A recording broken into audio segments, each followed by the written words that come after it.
এই পৃথিবীতে কেউ আপনাকে নিঃস্বার্থ ভাবে ভালোবাসা দিতে পারবে না। যারাই ভালোবাসবে বুঝবেন ওর পেছনে স্বার্থ আছে। আমি নিজে পরীক্ষিত, আমার শ্বশুর শাশুড়ি আমাকে ভালোবাসে, কিন্তু যতটুকু ভালোবাসে তার চাইতে খোঁটা দেয় বেশি। আমার বউ আমাকে ভালোবাসে, কিন্তু যতটুকু ভালোবাসে একটু যদি জিনিস কম হয় আমার 12টা বাজাবে। কিন্তু 2-3 মাস পরে আমার বাড়িতে আমি যাই, মায়ের জন্য যদি কিছু কিনে নিয়ে যায় আগে আমারে গরম দেয়, কেন টাকা খরচ করলি। আর শ্বশুর শাশুড়ির বাড়িতে যদি যায় আগে হাতের দিকে তাকায়। আপনি ঠিক বললেও ঠিক, না বললেও ঠিক। কারণ পৃথিবীতে আমি যতগুলো রাষ্ট্রে ঘুরলাম কোন জায়গায় আমি পাইনি যে নিঃস্বার্থ ভাবে মানুষ ভালোবাসা দেয়। যারাই ভালোবাসে ওর পেছনে স্বার্থ আছে। কিন্তু শুধু মা আর বাবা এই দুইজনের ভালোবাসায় কোনো স্বার্থ আমি পাইনি। এজন্য কোরআনে কারিমে আল্লাহ যত জায়গায় মা আর বাবার নাম দিয়েছে তত জায়গায় ব্যাখ্যা দিয়েছে।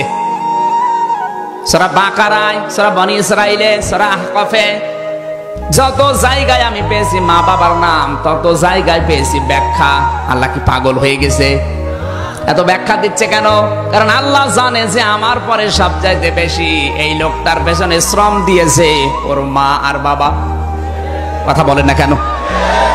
বিশ্ববিদ্যালয়ে আমার এক বন্ধু কাঁদছিল, বললাম কি হয়েছে?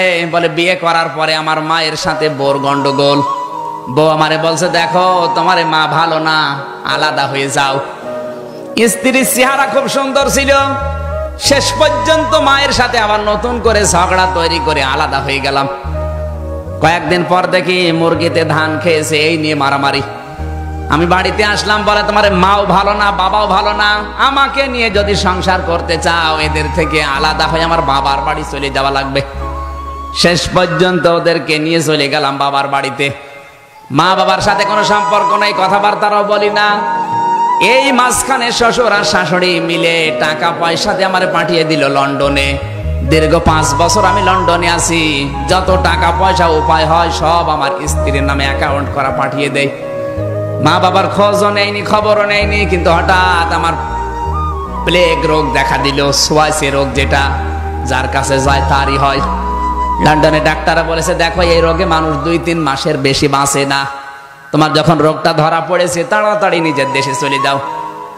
চিঠি লিখেছে শ্বশুর আর শাশুড়ির কাছে। লন্ডনের ডাক্তাররা শরীর পরীক্ষা করে রিপোর্ট দিয়েছে আমার প্লেগ রোগ, আমি 3-4 মাসের বেশি আর বাঁচবো না। আগামী মাসের প্রথম সপ্তাহের মঙ্গলবারে ঢাকায় আসবো, আপনারা এয়ারপোর্টে আসবেন। স্ত্রীর কাছে একই কথা লিখেছে। আর একটা চিঠি নিয়ে চিন্তা করছে আমার মা বাবা, এদের কাছে চিঠি লিখবো, না জানে আবার কি মনে করে। যাই মনে করে করুক, আমি তো তাদেরই সন্তান। চিঠি লিখেছে মা আর বাবা, দীর্ঘ 5 বছর তোমাদের খোঁজ খবর নেইনি, এ চিঠি পেলে না জানি কি মনে করো। আগামী মাসের প্রথম সপ্তাহের মঙ্গলবারে ঢাকায় আসবো, এয়ারপোর্টে আসবেন। শরীর খারাপ, মায়ের কাছেও বাবার কাছেও লিখে নাই। চিন্তা করছে দেখি চিঠির জবাব আসে কিনা। হঠাৎ করে দেখে জবাব দিয়েছে শ্বশুর আর শাশুড়ি। চিঠির জবাব দিয়েছে জামাই বাবা চলে যখন আসতেছ তোমার শাশুড়ির জন্য লাল লাল চাদর আর আমার জন্য শার্ট আর প্যান্টের পিস নিয়ে এসো। স্ত্রী জবাব দিচ্ছে বান্ধবীদের স্বামীরা আসার সময় এই এই জিনিস নিয়ে এসেছে, তোমার আমি লিস্ট করে দিলাম, আসার সময় তুমি এই এই জিনিস নিয়ে আসবা। চিন্তা করে আল্লাহ সবাই তো জিনিস চায়, আমার শরীর কেমন আছে একটা বারও জিজ্ঞাসা করে না। আমার মা বাবা তো চিঠির উত্তর দিল না। ওরা যদি চিঠি পাঠাতো তাহলে দেখতাম ওরাও কোনো জিনিস চায় কিনা। হঠাৎ পিয়ন এসে বলে চিঠি। বাইরে যে দেখে মা আর বাবা দুইজন মিলে চিঠি লিখেছে। চিন্তা করছে না, এই চিঠি আমি এখনই পড়বো না। কেরোসিন তেল এনেছে, ম্যাচ নিয়ে এসেছে। যদি চিঠি খোলার পরে দেখি এখানে ওদের মতো জিনিস চাওয়া আছে, তাহলে আমি নিজের শরীরে কেরোসিন ঢেলে আগুন লাগিয়ে মারা যাবো আত্মহত্যা করে। লিখেছে প্রথম নাম্বার এই লাইনে লেখা আছে প্রাণের সন্তান, দীর্ঘ 5 বছর লন্ডনে আছো, কোনোদিন খোঁজও নাওনি, খবরও নাওনি, অথচ 5 বছরে 5 সেকেন্ডও তোমাকে আমরা ভুলে থাকতে পারিনি। দ্বিতীয় লাইনে লিখেছে প্রাণের সন্তান, আগামী মাসের প্রথম সপ্তাহের মঙ্গলবারে ঢাকায় আসবা। প্লেনে যখন উঠবা সঙ্গে সঙ্গে গরিব দুঃখীকে কিছু পয়সা দান করবা। কারণ কত প্লেন উড়ে যায়, কত প্লেন অ্যাক্সিডেন্ট হয়। তুমি জাদু যেন সহি সালামতে আসতে পারো, এই জন্য বাড়িতে 2টা খাসি ছাগল ছিল, 2টা সাদগা করে দিয়েছি। তুমি যতদিন দেশে ফিরে না আসো প্রতিদিন একটা করে রোজার 2 রাকাত করে নামাজ আমরা মান্নত করলাম। চিঠি পড়ে আর চোখের পানি ফেলে হাউমাউ করে কাঁদে, আল্লাহ আমি কি করলাম। যাদের জন্য জীবনটাই নষ্ট করে দিয়েছি তারা জিনিস চায়, আর এদের খোঁজই নেইনি। এরা আমার জানের হেফাজতের জন্য নামাজ রোজা মান্নত করে, গরিব দুঃখীকে পয়সা দিতে বলে, খাসি সাদগা করে। আল্লাহ কারো জন্য যদি কিছু নাও নেই, অন্তত এই মা বাবার জন্য আমি জিনিস নিতে ভুল করব না। ব্যাগ ভর্তি করে এসে নেমেছে শাহজালাল বিমানবন্দরে নামার পরে শ্বশুরা শাশুড়ি বলে কই আমাদের সেগুলো, বলে আনি নাই।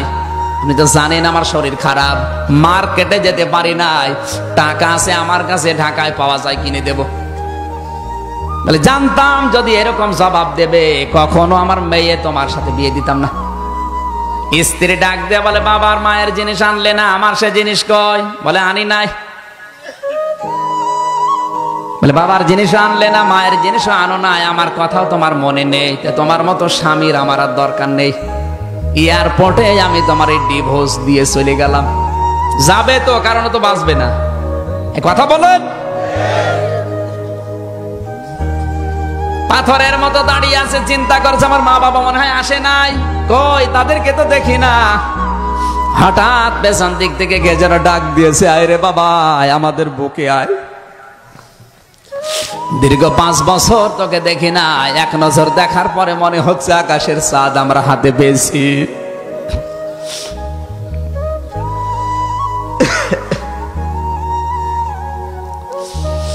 সন্তান মাকে পরীক্ষা করার জন্য পায়ে হাত দিয়ে সালাম করতে গিয়ে বলে মা আমি কিন্তু তোমাদের জন্য লন্ডন থেকে কিছু আনতে পারি নাই।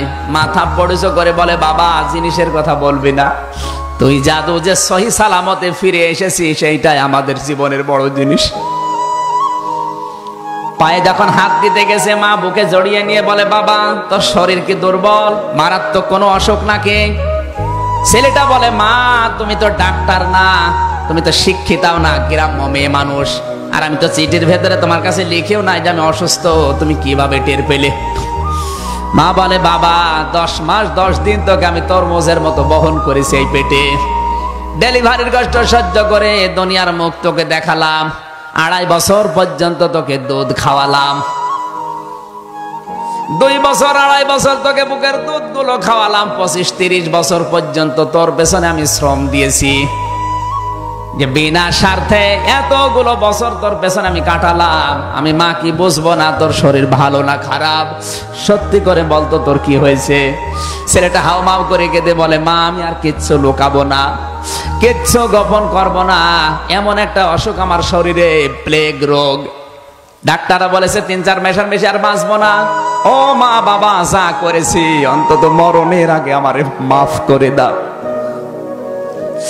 বন্ধু বলে আমির হামজা আমি দেখি সঙ্গে সঙ্গে আমার মা আর বাবা দুইজনের সেজদায় পড়ে গেল এয়ারপোর্টে, ডাক দিয়ে কেঁদে বলে আল্লাহ তুমি আমাদেরকে মেরে ফেলো, আমাদের হায়াত আমরা এই সন্তানটাকে দিয়ে দিলাম, আমার এই সন্তানটাকে দুনিয়ার কিছুদিন তুমি বাঁচিয়ে রাখো।